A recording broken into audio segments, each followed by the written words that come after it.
es ese paciente que con enorme frecuencia es afectado de 1000 maneras por estos arreglos sin que se tenga en cuenta. Hablemos entonces de la manera como se le paga a los hospitales y los incentivos o efectos que esto genera. Existen 5 modos principales de pagarle a los hospitales en el mundo. Hay muchas variaciones de cada uno de estos y vamos a oír de esas variaciones. Charles Kaplan nos va a hablar de los sistemas de presupuestos en el Canadá. Hay variaciones en los presupuestos, hay variaciones en cada uno de ellos y hay combinaciones de ellos. Les voy a presentar hoy una explicación para cada uno de estos sin mezclarlos, con el objetivo de hacer de esto una explicación clara. Son ellos entonces los presupuestos, el diario o per diem, el cobro pormenorizado, el pago por caso o protocolo, los DRGs, y los sistemas prepagados. Cada uno de estos sistemas actúa de una manera diferente sobre los hospitales, generando incentivos o respuestas específicos.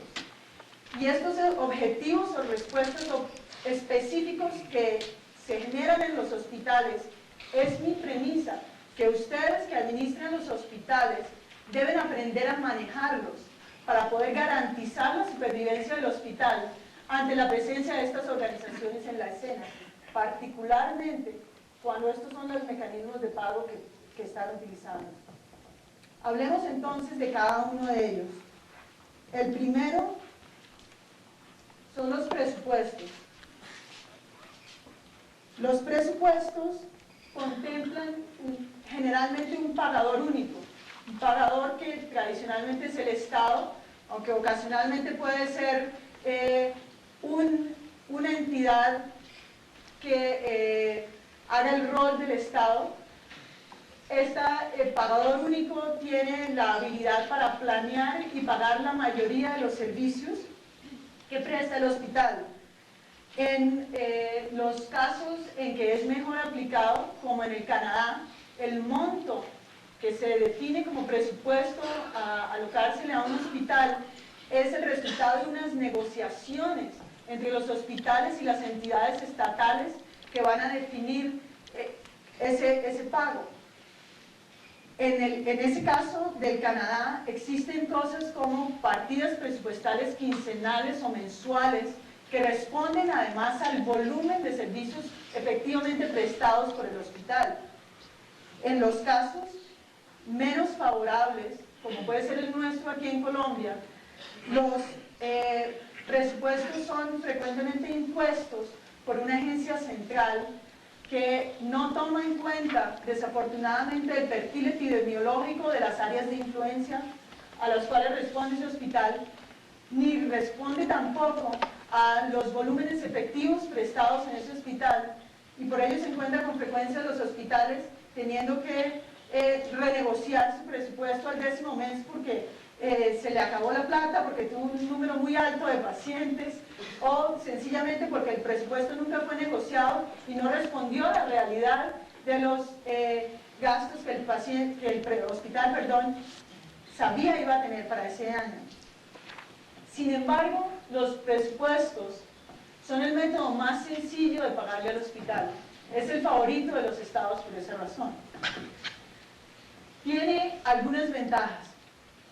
Cuando los presupuestos responden a la realidad de los costos del hospital y de los volúmenes del hospital y del perfil epidemiológico del área de influencia del hospital, un presupuesto garantiza la supervivencia del hospital. En esas circunstancias el hospital no tiene que salir al mercado a pensar en vender sus servicios, no tiene que preocuparse por el pago de los proveedores porque sabe que la partida presupuestal le va a garantizar un flujo de caja que le va a permitir mantener su hospital con suministros adecuados. Los presupuestos, sin embargo, son muy atractivos para los funcionarios estatales, no solo porque son sencillos, como mencioné hace un momento, sino porque le dan al Estado un mecanismo de control muy eficiente. ese pagador puede, en un momento determinado, controlar el crecimiento de los gastos hospitalarios simplemente reduciendo el monto que le asigna el hospital. Esto es utilizado con gran frecuencia en los sistemas de salud como el inglés, donde se usa el sistema de presupuestación y donde los gobiernos conservadores o Tories de las últimas décadas han tenido una política clara de reducir los gastos del Estado. Ellos creen que cuanto menos Estado haya es mejor, por lo tanto hay que tratar de reducir los gastos de todos los sectores, y una de las maneras de reducir los gastos del sector de la salud en Inglaterra es reducir el presupuesto de los hospitales y de todo el sector. El resultado de ello es que los hospitales que no tienen manera alguna de generar recursos diferentes a su presupuesto están ubicados o están localizados en edificios anticuados, en algunos casos inadecuados, tienen deficiencias en equipo y en tecnología, y los pacientes con frecuencia se encuentran en listas de esperas para todos aquellos procedimientos de tipo electivo. Por ejemplo, un paciente que necesite un reemplazo de cadera de tipo electivo puede esperar hasta 6 meses hasta cuando le llegue su turno, porque el incentivo que produce un presupuesto en un hospital que quiere sobrevivir, y quiero hacer énfasis, cuando hablo de incentivos me refiero a los efectos que genera al interior del hospital. Lo que hacen los hospitales para sobrevivir en este ambiente es reducir el número de servicios que prestan.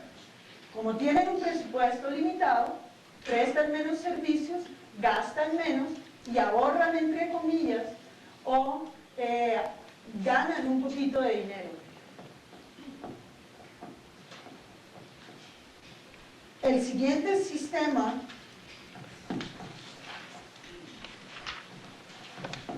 los diarios o per diems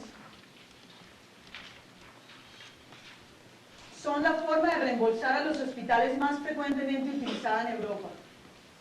Este sistema fue desarrollado en una época en que la administración de los hospitales y la contabilidad hospitalaria era muy sencilla y consiste básicamente en una tarifa fija por día de hospitalización. La manera como se calcula es al principio del año, en el hospital se establece cuál es el presupuesto real para el año siguiente contable, y se calcula también el número de días hospitalarios que esperan para ese mismo periodo, y se divide el número de pesos o de marcos que se necesiten por el número de días hospitalarios, y terminan con una cifra que incluye todos los gastos del paciente en un día. Como decía, la gran ventaja es que es muy sencillo, el cálculo es muy fácil, ahorra sistemas de facturación, ahorra cobranzas. Sin embargo, este sistema, al igual que el anterior de los presupuestos, tiene la desventaja de que eliminan la cantidad de información que el hospital genera, quitándole entonces a las directivas la oportunidad de poder estudiar la situación en su hospital y tomar decisiones basadas en información concreta sobre el hospital. El incentivo principal que genera este mecanismo de pago es el aumentar el promedio de estancia. Como ustedes se pueden imaginar, si el hospital va a recibir un monto fijo por día hospitalario, cuantos más días hospitalarios tenga, mayor ingreso genera. Nuevamente quiero hacer énfasis que, como lo que estamos pensando es en términos de la supervivencia del hospital, si el hospital se encuentra en una situación en la que puede aumentar el número de días hospitalarios y puede aumentar sus ingresos de esta manera, pues este es un sistema que es bueno para los hospitales, porque le permite defenderse ante un mecanismo de pago que puede en un momento determinado ser nocivo para la supervivencia del hospital. Y quiero aprovechar este momento para hacer una diferenciación que considero es muy importante. La realidad de la administración de los hospitales es que el director y las personas que manejan cada hospital tienen como responsabilidad primera que la institución, que ese hospital sobreviva.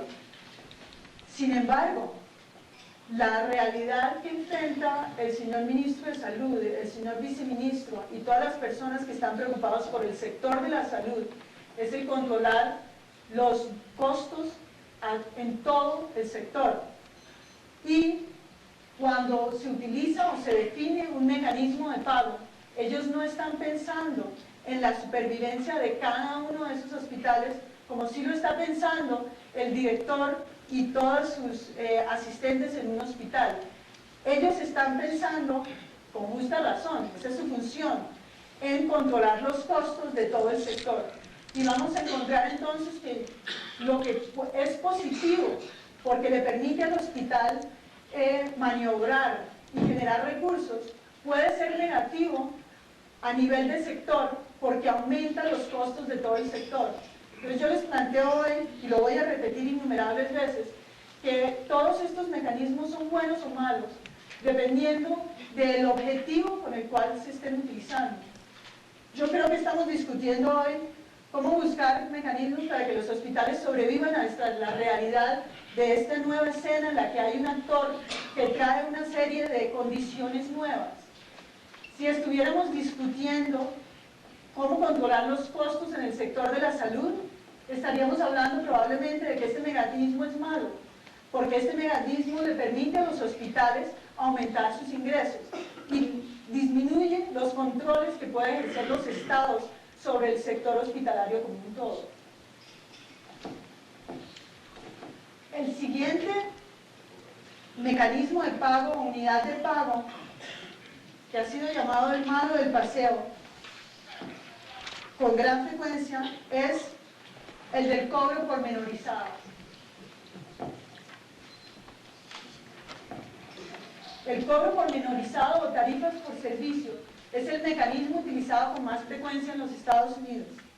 La mayoría de los hospitales utilizan este sistema en el cual se factura servicio por servicio en una cuenta para cada uno de los pacientes que ingresan al hospital.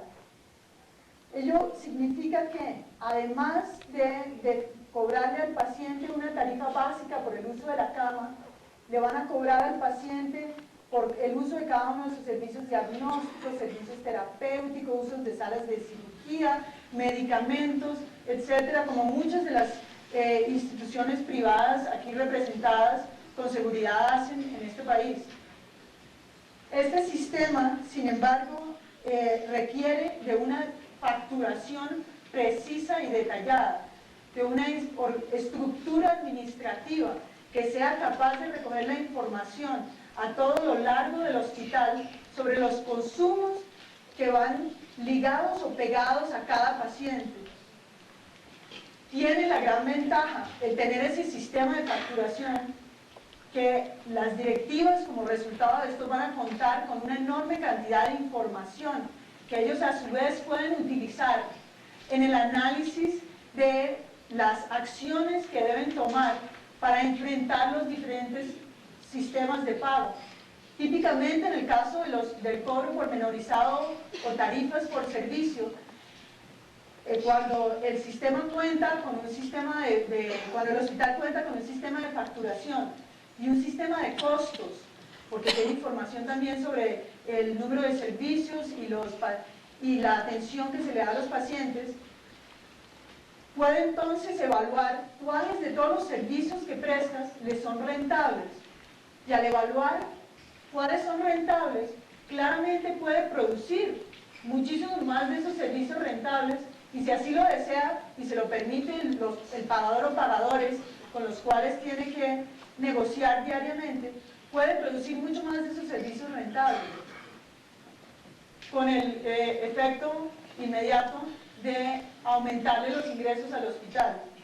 Sin embargo, este ha sido llamado el malo del paseo en los Estados Unidos porque tiene un efecto inflacionario marcado a nivel del sector de la salud. Lo que produce este sistema de tarifas en Estados Unidos llamado el Fee for Service o FFS Es un incentivo, por supuesto, para que los hospitales y los médicos, cuando son también pagados con este mecanismo, produzcan muchísimo más servicios. Ese incentivo, que ha sido llamado perverso, es una de las razones por las cuales en los Estados Unidos los costos se encuentran totalmente fuera de control. No ha habido mecanismo que les permita controlar el volumen que los hospitales producen, porque en Estados Unidos los hospitales aprendieron rápidamente que cuando identifican los servicios rentables, los pueden vender a las compañías de seguros y hacer una ganancia para compensar por los otros pacientes en los que el Estado, con otra unidad de pago, la que vamos a hablar ahora, los está controlando.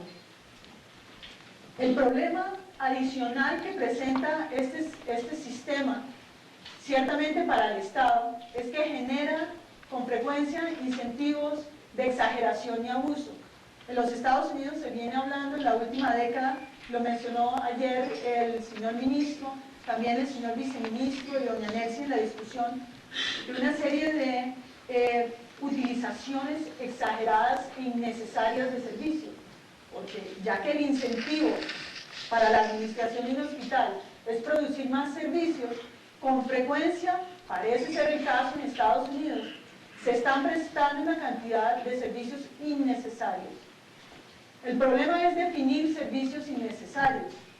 Y si bien ese no es el tema de mi presentación, los invito a reflexionar sobre la definición de una apendectomía buena versus una colecistectomía mala o un bypass mal indicado.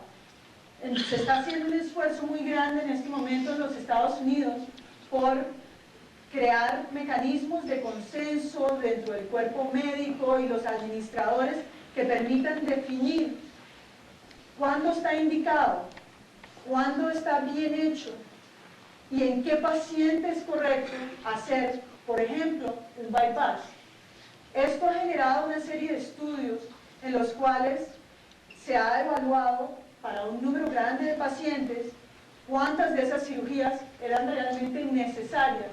Y el resultado, que es en el cual se basan todo este argumento sobre los usos innecesarios, sugiere que aproximadamente un 40% de los bypasses coronarios en Estados Unidos no son necesarios, están incorrectamente indicados. Y se piensa que esto es el resultado de este incentivo que les acabo de plantear.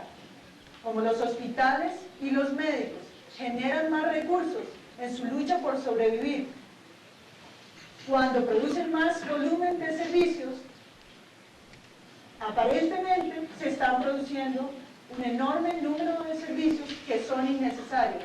Ustedes me pueden decir con toda la razón que teniendo tanto como tiene de arte la medicina, es muy difícil saber si de verdad algunos de esos servicios innecesarios son el resultado de un intento claro de fraude por parte de esos prestadores de los servicios de salud. Una buena parte de ellos que quisiera presentar yo es el resultado de ese arte que acabo de mencionar que tiene la medicina. Sin embargo, este es un argumento muy poderoso que se ha utilizado en la definición de este como el malo del paseo en los mecanismos para pagarle a los hospitales. Pero quiero nuevamente enfatizarles, a los ojos de los hospitales es el mejor, es el más bueno de todos, porque es el que le permite generar mayor número de recursos.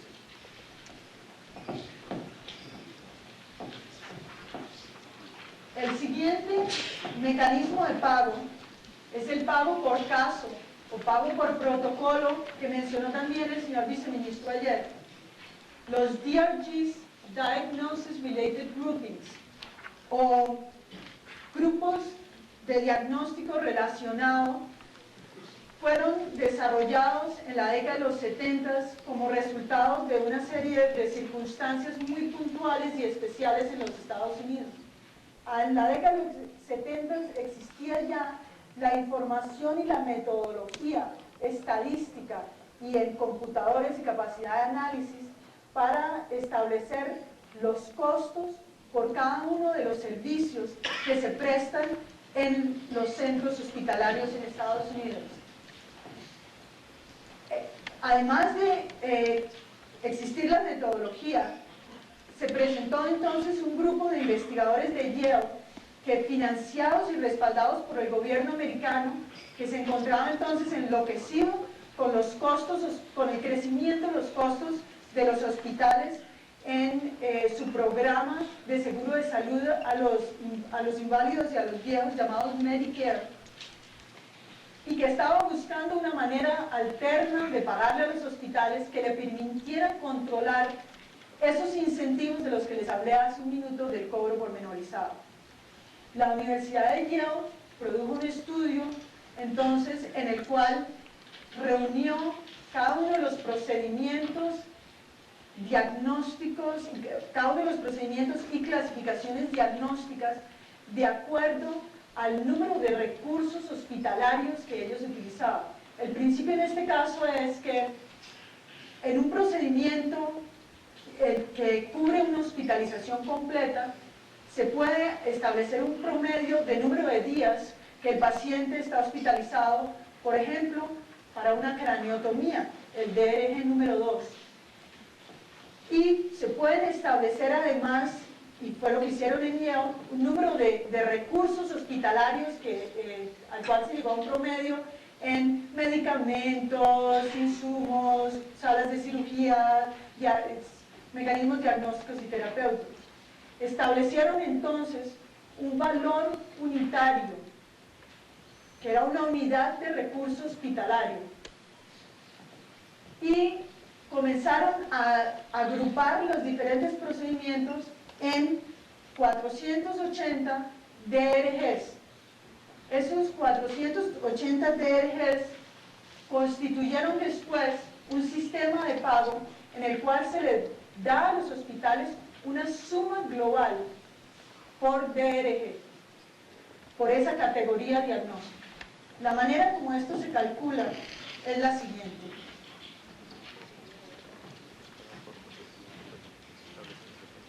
En ese ejemplo que les planteé del DRG número 2, la craneotomía, que incluye los diferentes tipos de craneotomías y que probablemente tiene como unos 15 procedimientos y posibilidades diagnósticas, y en el número 110, que no les leí, son procedimientos mayores vasculares, les calcularon el valor promedio de esas unidades que se consumen. En el caso del DRG número 2, eran 3.2829 unidades de recurso hospitalario. En el procedimiento vascular, 2.9328. Este valor de recurso hospitalario es entonces multiplicado por un índice en dólares. Al inicio de este programa en 1983 era aproximadamente $2.500. Entonces el pago al hospital es el resultado de la multiplicación de ese valor unitario, de esa unidad de recursos, por los $2.500. Y el pago al hospital termina siendo, en el caso del DRG2, $8.207 en 1983, y en el caso del DRG-110, el procedimiento vascular, $7.332. Este mecanismo tiene de interesante que el valor de unidad de recurso consumido no cambia. Se han hecho unos pocos ajustes, resultados de clasificaciones nuevas, pero han sido menores. Lo que cambia día a día, y ese es el rol de las agencias estatales y del comité del Congreso que está a cargo de estos DRGs y de este seguro que les mencioné llamado Medicare, es definir cuál es el monto de ese índice en dólares por el cual se va a multiplicar esa unidad. Y esta es la manera como controlan el aumento de los costos hospitalarios. Este sistema de DRGs, como bien lo dijo ayer el señor viceministro, tiene unos incentivos muy especiales, que pueden ser buenos o malos, según, como les dije antes, la perspectiva desde la cual uno lo mire. El principal incentivo o efecto que generan en los hospitales es disminuir el número de servicios que se presta a un paciente por cada hospitalización. La respuesta típicamente en los Estados Unidos ha sido, por parte de los hospitales, disminuir el número de servicios que se prestan a los pacientes cuando están hospitalizados y aumentar el número de servicios que se le prestan a esos mismos pacientes, probablemente en las mismas categorías diagnósticas, pero de manera ambulatoria. He ahí que en los Estados Unidos haya existido en la última década este gigantesco esfuerzo por desarrollar los servicios ambulatorios, porque además los sistemas de DRG afectan exclusivamente a los servicios hospitalarios, no a los ambulatorios. Entonces le dejaron a los hospitales en Estados Unidos la alternativa de seguir cobrando de manera pormenorizada por aquellos servicios ambulatorios. Y las directivas hospitalarias, que rápidamente se dieron cuenta que tenían que controlar lo que consumían o lo que le prestaban los pacientes cuando estaban hospitalizados, crearon los grandes centros ambulatorios y crearon una serie de mecanismos para disminuir el número de días que un paciente está hospitalizado.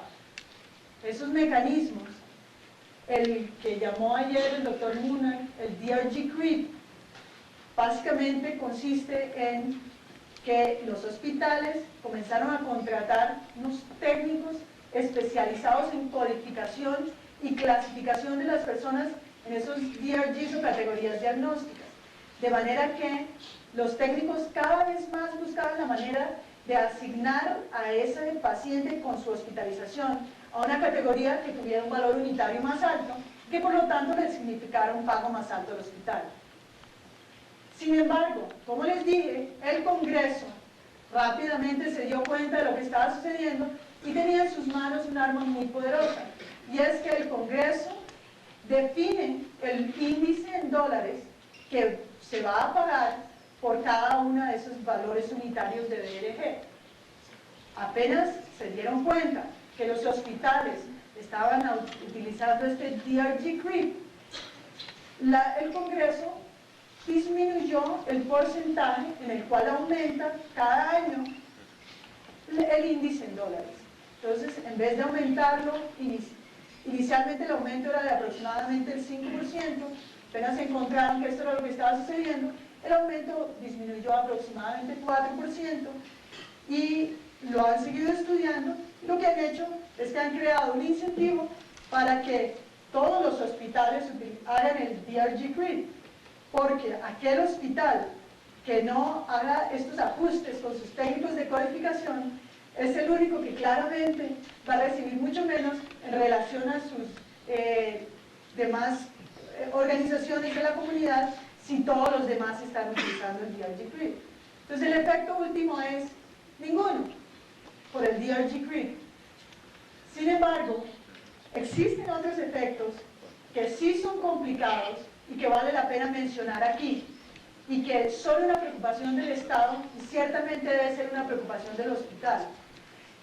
Como el incentivo es a utilizar menos recursos y a disminuir el número de días que el paciente está hospitalizado, con frecuencia parece, están mostrando algunos de los estudios que están saliendo en este momento, que se están dando de alta en los hospitales a los pacientes que no están en condiciones de salir del hospital, con el resultado de que probablemente se está afectando la calidad del servicio que se le presta a los pacientes. Los dejo entonces con la pregunta para la cual no existe una respuesta clara todavía, sobre cómo afectaría un sistema como este la calidad en un hospital como los que ustedes individualmente manejan. El quinto mecanismo de pago que tengo listado lo he llamado sistemas prepagados. Quiero aprovechar este momento para hacer una aclaración semántica. Cuando Patricia Gómez gentilmente me invitó a participar en este foro, me mencionó que existía un interés en los sistemas de medicina prepagada. Y yo pensé inicialmente en venir y hablarles durante hora y media de los HMOs, que son los únicos verdaderos sistemas de medicina prepagada. Sin embargo, fue ahí cuando recordé que aquí en Colombia llamamos medicina prepagada a todos aquellos intermediarios diferentes al Estado que afectan esa relación entre nuestros actores principales, el paciente y los proveedores, el médico y el hospital. Por definición, un sistema prepagado de salud es aquel cuyo nombre indica presta o ofrece al proveedor, al médico o al hospital un pago por atender a un paciente antes de que el paciente utilice o siquiera antes de que el paciente sea considerado para utilizar un servicio. Por eso es prepago. Por ser prepago, presenta una serie de incentivos y efectos especiales. De ahí que haga tanto énfasis en esta diferencia semántica. Los sistemas prepagos, entonces, son unas sumas fijas que se pagan por suscriptor a un plan de salud, generalmente por año. Es la llamada capitación. Se llama capitación porque se paga una cifra per cápita. Per cápita quiere decir por suscriptor al proveedor. Quiero darles un ejemplo. Los HMOs en Estados Unidos, que son quienes utilizan este sistema de capitación, hacen un contrato con un hospital y le dicen, le voy a pagar $10 este año por cada uno de mis 35,000 suscriptores. Se los pago ahora, a principio de año, vayan o no vayan en cualquier momento del año esos suscriptores a utilizar alguno de sus servicios. El incentivo principal que se crea a nivel hospitalario es el de reducción en el uso de los servicios. Por supuesto, si al hospital le pagan por adelantado, por atender a unos pacientes antes de que los haya atendido, pues el estímulo es, si no atiendo a los pacientes, si no utilizo ese dinero, me queda una ganancia o un ahorro. De ahí la gran controversia alrededor de los sistemas prepagados de los HMOs en Estados Unidos.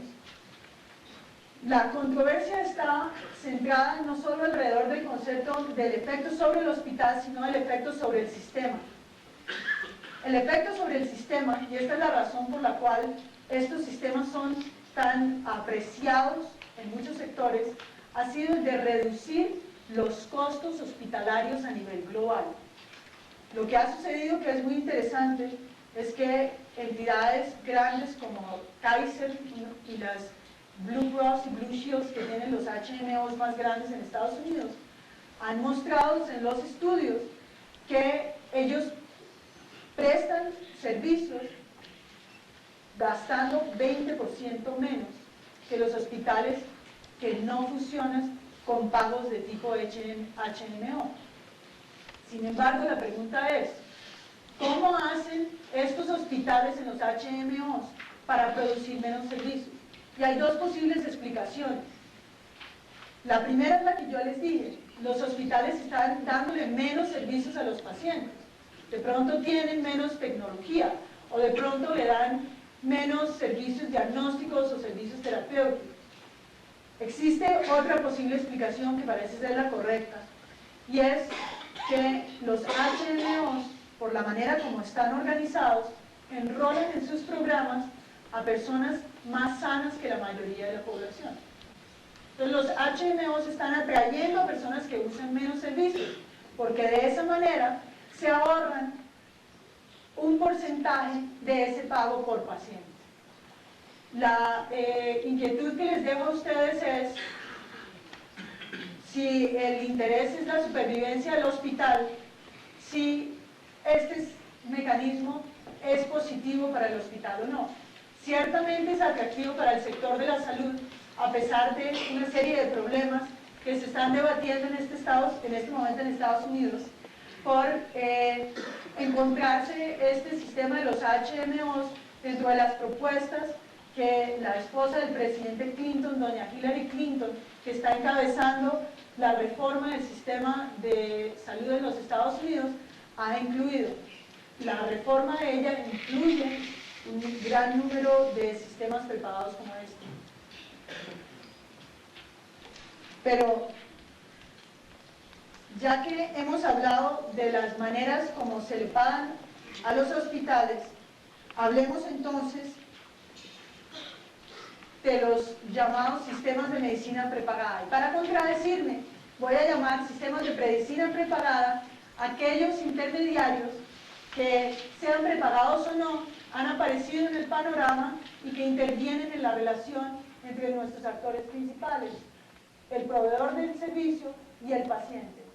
Son de tres tipos: los seguros de salud, los HMOs, que es una sigla para Health Maintenance Organization, organizaciones de mantenimiento de salud, y los PPOs, sigla para Preferred Provider Organization, organizaciones de proveedores preferidos. Hablemos un poco de cada uno de ellos.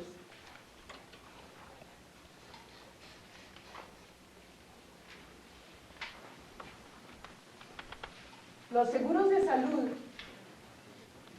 fueron, como les dije inicialmente, creados por compañías de seguros para ofrecer a personas temerosas del riesgo de una catástrofe financiera resultado de una condición médica, y le ofrecen a las pacientes la alternativa de asumir ese riesgo. Son intermediarios que se encargan de intervenir en la relación, como ya lo dije, entre el paciente y los proveedores, y que lo que hacen para calcular y para manejar sus seguros es básicamente reunir a personas con características similares, esas características que afectan el riesgo, de calcularles a través de unos sistemas actuarios el riesgo que existe de que consuman o de un servicio, de que hagan un reclamo, y el costo de ese posible reclamo, y establecer entonces una unidad, una probabilidad con un costo individual y grupal para eventualmente llegar a la prima que se debe pagar para una póliza. Esos seguros de salud, tal como los he descrito, que es una cosa muy vaga, se pueden definir de muchas maneras y existen un sinnúmero de variaciones, como se presentan en los Estados Unidos, donde están más desarrollados. Estados Unidos, por cierto, es el único país del mundo, con la excepción de Sudáfrica, que utiliza los seguros de salud, como estos que les voy a describir, como un mecanismo financiero para asegurar el acceso de las personas a los servicios de salud. El debate que se está dando en este momento en los Estados Unidos es el resultado del fracaso de este como mecanismo de acceso, ya que, como les he dicho, responde a la teoría de seguros, no a los principios de un sector de salud de brindar acceso o cobertura primero. Pero hablemos un poco de cada uno de ellos antes de discutir sus diferentes incentivos. Primero, los seguros tradicionales de indemnización son aquellos donde, como dije anteriormente, la compañía de seguros asume el riesgo y utiliza una serie de medidas para controlar esos riesgos. Típicamente, utiliza unos mecanismos en los cuales el paciente contribuye en el pago de ese reclamo a través de deducibles, de porcentajes de coaseguración, de copagos y de topes máximos de reembolso. Estos seguros no intervienen en esta forma pura en la relación médico-paciente de manera directa. Por eso los he llamado tradicionales. Sin embargo, en este momento en los Estados Unidos constituyen menos del 5% de todos los seguros que se ofrecen. La razón siendo que en los Estados Unidos los costos de la salud se encuentran desbordados y se han creado toda clase de mecanismos para controlar los costos totales a través de controles al hospital, al médico y al paciente, y son de los que les voy a hablar a continuación. Pero antes de hablar de los próximos, quiero contarles que los seguros tradicionales de indemnización utilizan el sistema de cobro o pago pormenorizado, ese sistema de las tarifas por servicios. Como ya hablamos, el sistema de las tarifas por servicios genera el incentivo en los hospitales de aumentar el volumen de servicios para aumentar sus ingresos. Esto puede ser bueno desde el punto de vista de los hospitales, como dije, porque le permite al hospital una salida financiera para manipular su situación, para ubicarse mejor en ese mercado. Es un problema serísimo para el Estado, porque no le permite al Estado control alguno sobre los costos hospitalarios. El incentivo, como acabo de decir, entonces, es en los hospitales el de producir más servicios. Si pensamos que eso es malo, esto es un incentivo malo. El siguiente grupo de seguros de salud lo he llamado seguro de indemnización con controles, entre comillas. Son los mismos que le venía diciendo, pero son el 95% de los cuales sí existe una intervención directa en la relación entre médico, hospital y paciente.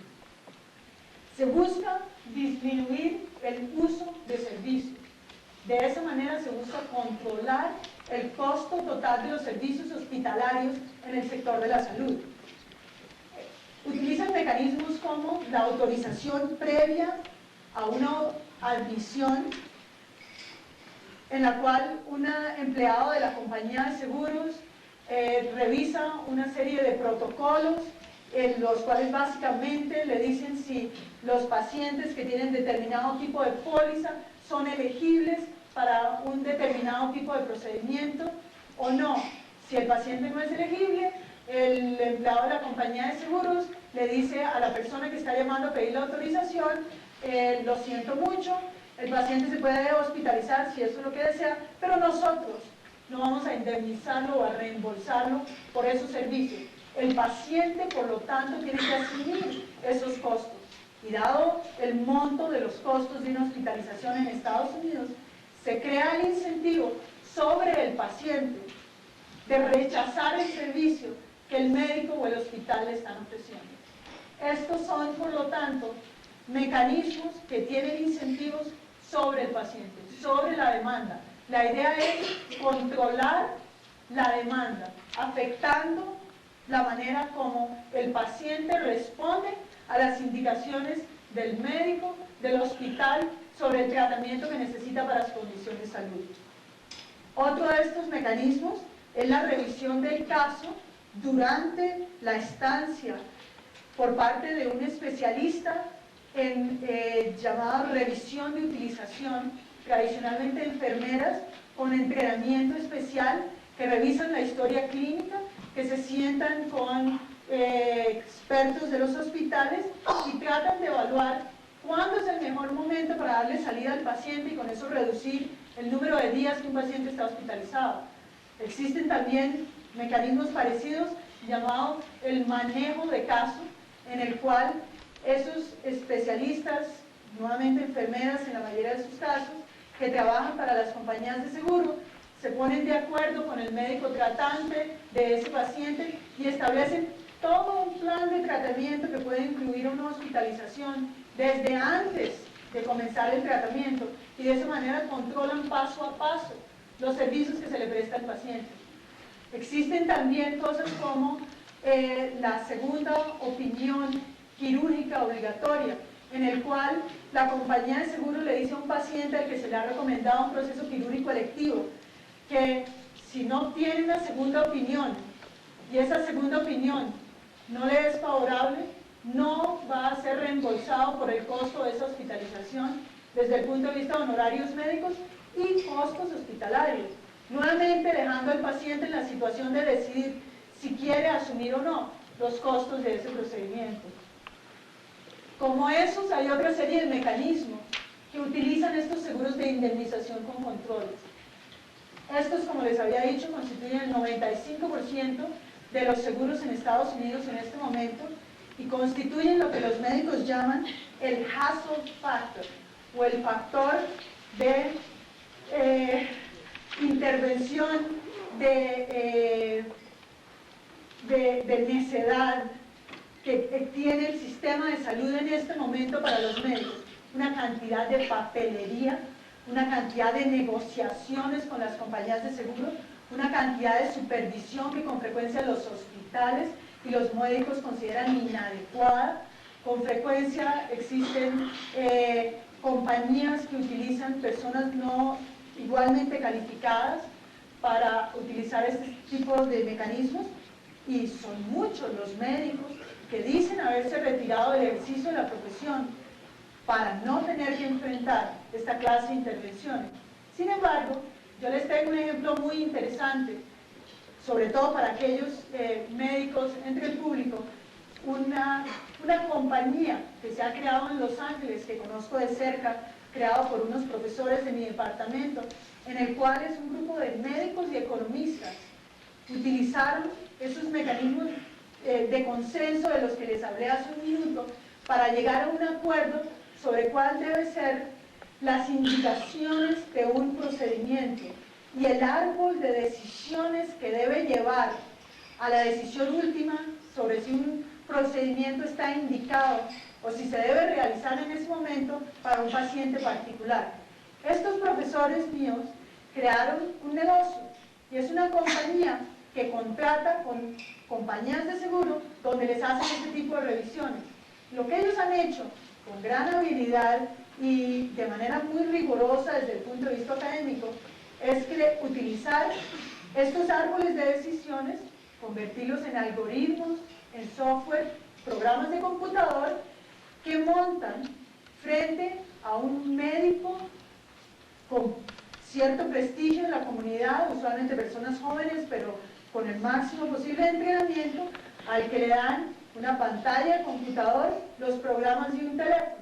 La compañía de seguro entonces le pide a este grupo que se llama Value Health Sciences, Ciencias para el Valor de la Salud, que revise cada una de las solicitudes de autorización de una serie de procedimientos. Lo que hacen algunos de ellos, compañeros míos en el programa de estudios, estos médicos que les digo, es que levantan el teléfono, llaman al médico, que en el ejemplo que les quiero dar es un ortopedista que quiere hacer un reemplazo de cadera, y le dicen, evaluemos a ver si este reemplazo de cadera está justificado o no. Y médico a médico discuten paso a paso ese árbol de decisiones y concluyen si el reemplazo de cadera está indicado o no. Si el médico de Value Health Sciences encuentra que ese reemplazo de cadera no está indicado, en su opinión, fundamentado en este árbol de decisiones, la compañía de seguros no cubre un centavo de ese procedimiento. Y es la alternativa o decisión del médico con su paciente si ese paciente se opera o no, a sabiendas de que va a ser responsabilidad del paciente pagar esa cuenta. La razón por la cual se los traigo es que, siendo médica, la primera vez que yo oí esto dije, ¿cómo? ¿Que le van a decir a un médico que tiene a su paciente por delante cuándo puede operar a un paciente? Pero fíjense la habilidad y lo bien pensado que está esto. Este sistema fue desarrollado por un grupo de médicos expertos. Ahora, otro grupo de médicos y de economistas con muy buen criterio y muy buenas bases lo convierte en un excelente programa de computador y lo ponen en manos de buenos médicos con criterio que son capaces de hablar con el otro médico que quiere hacer el procedimiento. El poder económico último que este mecanismo tiene es enorme. Desafortunadamente, la minoría de estos sistemas en Estados Unidos son como Value Health Sciences. La mayoría son esas personas con mayor o menor entrenamiento que toman decisiones más basadas en criterios de elegibilidad. Sin embargo, los invito a reflexionar sobre el calibre de la intervención que significa tener una compañía, aunque sea tan buena como Value Health Sciences, diciéndole a los médicos cómo practicar la medicina y a los hospitales cómo prestar sus servicios. Existe una controversia monumental en Estados Unidos alrededor de esto que yo creo que es muy válida. ¿Hasta dónde pensamos que se debe intervenir en la relación médico-paciente? Para ustedes definir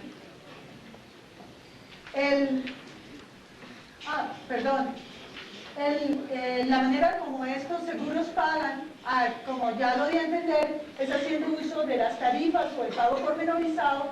Por lo tanto, el incentivo aquí continúa siendo, por parte de los hospitales, el prestar más servicios. Y es ahí que tengamos todas estas intervenciones para controlar el número de servicios. Aprovecho para aclararles un punto. Todo esto se hace en nombre de la calidad. El principio es que se busca aumentar la calidad de los servicios.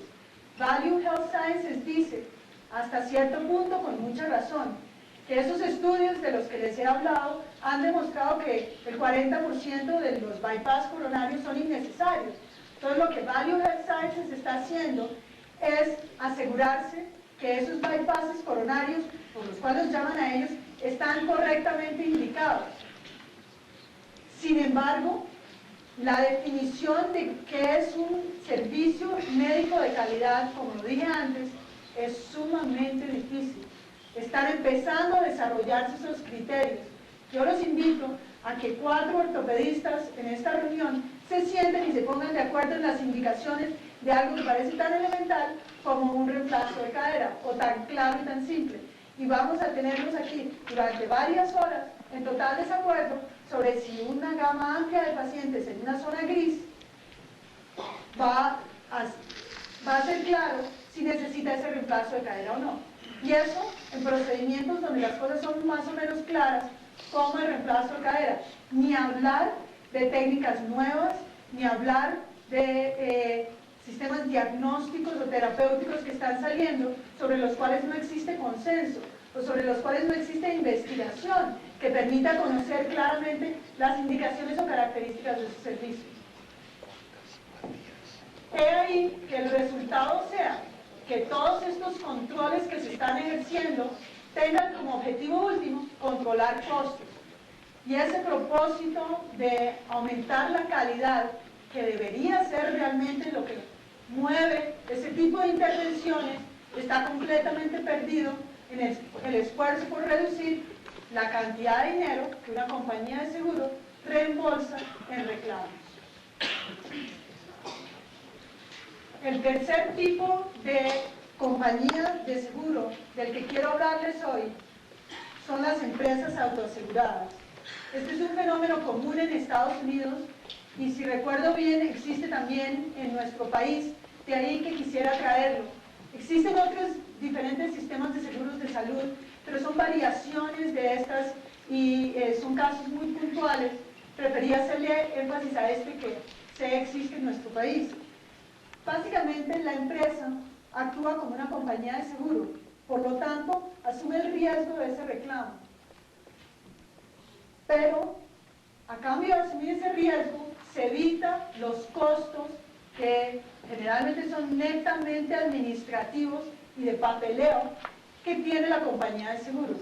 En Estados Unidos se ha encontrado en un estudio que hicieron en un hospital que conozco de cerca, el Orthopedic Hospital, donde trabaja mi esposo, resolvió pasar de una compañía de seguros con quienes tenía un contrato gigantesco, esta compañía que se llama Prudential, una compañía muy grande allá, era utilizada por el Orthopedic Hospital para darle un beneficio laboral a sus empleados, que era este seguro de salud.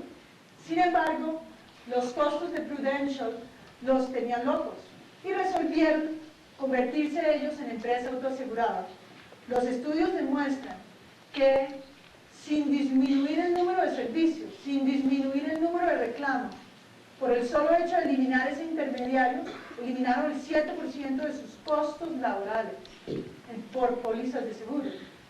Entonces, existe un incentivo muy grande en Estados Unidos para que las empresas que tienen el tamaño suficiente para poder hacer este tipo de arreglos eliminen a ese intermediario y comiencen a convertirse ellos en sus propias compañías de seguro.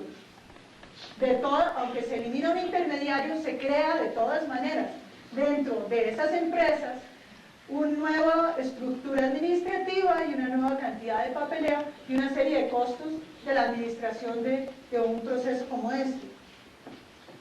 Estas empresas autoaseguradas, como usualmente están modeladas en los seguros de salud que acaban de eliminar, utilizan también el cobro pormenorizado de las tarifas y por ello el incentivo en los hospitales continúa siendo el de producir más servicios. Quiero volver ahora por un momento a mi grupo de seguros de salud. Si encuentro mi acetato.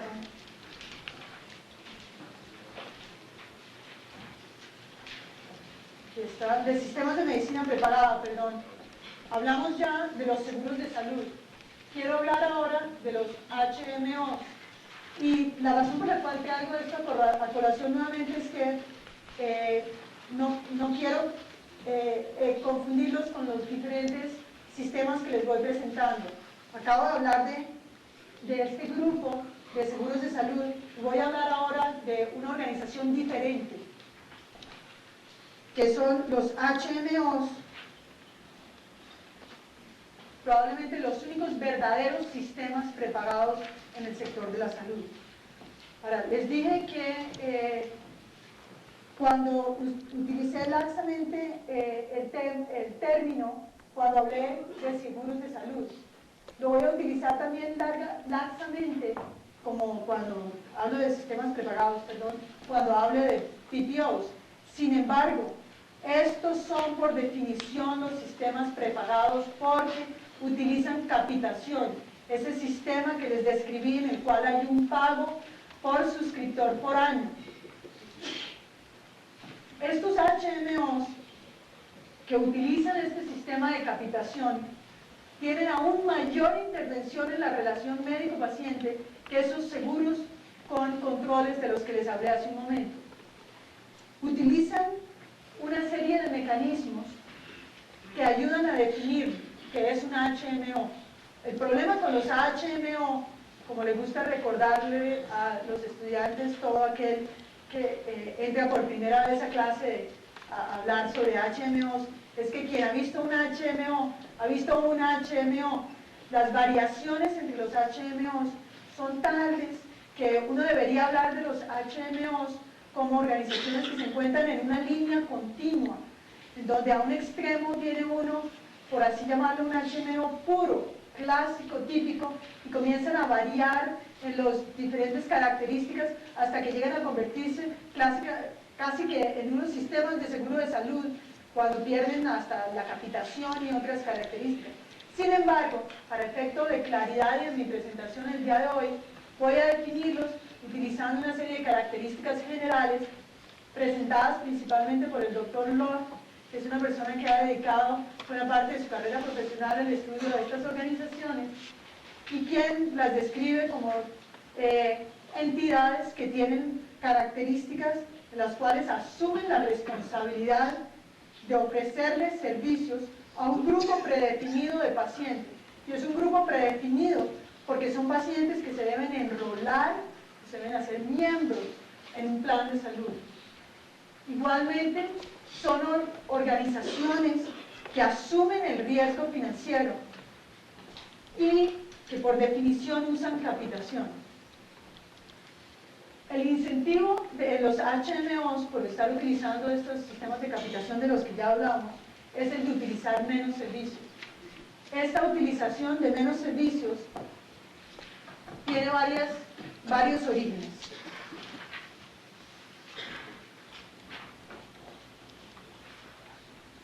Para poder explicar cómo se genera ese incentivo, quiero explicarles un poco más sobre los HMOs. Los HMOs tienen básicamente tres componentes. Primero existe un plan de salud, una especie de seguro, que se encarga de salir al mercado, enrolar personas, hacer contratos con empresas que les matriculen a los pacientes, que los hagan miembros de ese plan de salud. Ese plan de salud es el administrador central, que tiene como objetivo que los grupos médicos, los hospitales, presten un número de servicios que sea menor en su costo a las primas que las personas están pagando cuando se enrolan en el plan de salud. Y por lo tanto generan una serie de incentivos. El segundo componente del HMO son los grupos médicos. Los grupos médicos son tradicionalmente paneles cerrados de médicos, y por cerrado me refiero a que es un grupo de médico exclusivo al cual debe ir el paciente si desea que su servicio sea cubierto por el HMO. En el HMO, la empresa que le brinda ese beneficio laboral al paciente de ese tipo de seguro, por así llamarlo, hace un arreglo con el HMO y el paciente se encuentra entonces en una situación en la que, si quiere hacer uso de su seguro de salud, debe ir a donde esos médicos exclusivamente. Si no va a donde esos médicos, ni un solo dólar del costo de su servicio es cubierto por el seguro. De igual manera, un atractivo muy grande que tienen los HMOs en la manera como están estructurados el grupo médico es que prestan una enorme cantidad de servicios de prevención y unos servicios globales, no tienen deducibles, no tienen coaseguraciones ni copagos. El tercer componente del HMO son los hospitales. Los hospitales con frecuencia son propiedad de ese plan de salud del HMO o se encuentran bajo sistemas de capitación cuando son entidades privadas en contratos generalmente de tipo exclusivo con el HMO. Los HMOs, para efectos de esas terminologías que uno oye con frecuencia, aunque realmente hoy en día no se piensa que esto quiera decir mucho, se pueden clasificar entonces en 4 grupos. Los Staff Model HMOs, en los cuales los médicos son empleados del HMO y trabajan en la planta misma, en las facilidades del HMO. Los HMOs de grupo, los que un grupo de médicos contrata con un HMO el uso exclusivo de esos médicos para el HMO, queriendo decir que los médicos trabajan solo para el HMO y ven solo pacientes de HMO. Sin embargo, lo hacen desde sus consultorios y desde sus oficinas y son una especie de entidad aparte que tiene un contrato en el cual son pagados por capitación. Estos dos primeros tipos de HMOs son los más frecuentes en Estados Unidos, los más estudiados. Perdón, son muy poco frecuentes en Estados Unidos, pero son los más estudiados. Cuando todo el mundo piensa en HMOs, piensa en esto. Un ejemplo del staff es Kaiser. Un ejemplo de grupo es el Puget Sound Health Cooperative, que han sido muy estudiados y muchas personas hablan sobre los HMOs y definen los HMOs de acuerdo a estos dos tipos de organizaciones. Sin embargo, son los IPA, los Independent Physician Associations o asociaciones de médicos independientes, y los networks, que usualmente son redes de los IPAs, los más frecuentes en Estados Unidos. Y de estos se sabe muchísimo menos. Los IPAs son grupos de médicos independientes que ejercen en sus oficinas y que hacen contrato con el HMO y con otros pacientes típicamente de compañías de seguros. Las redes o network generalmente son una colección de IPAs. El último sistema de medicina preparada, que como les dije no es realmente un sistema de medicina preparada, son los PPOs.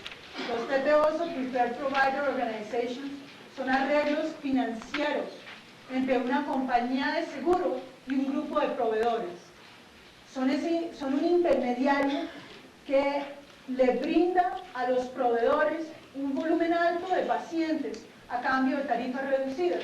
Y le dice a los pacientes que están enrolados en esos seguros de salud que el deducible, el porcentaje de coaseguración y el copago van a ser muchísimo menores si van a ese grupo preferido de proveedores que está inscrito en este grupo.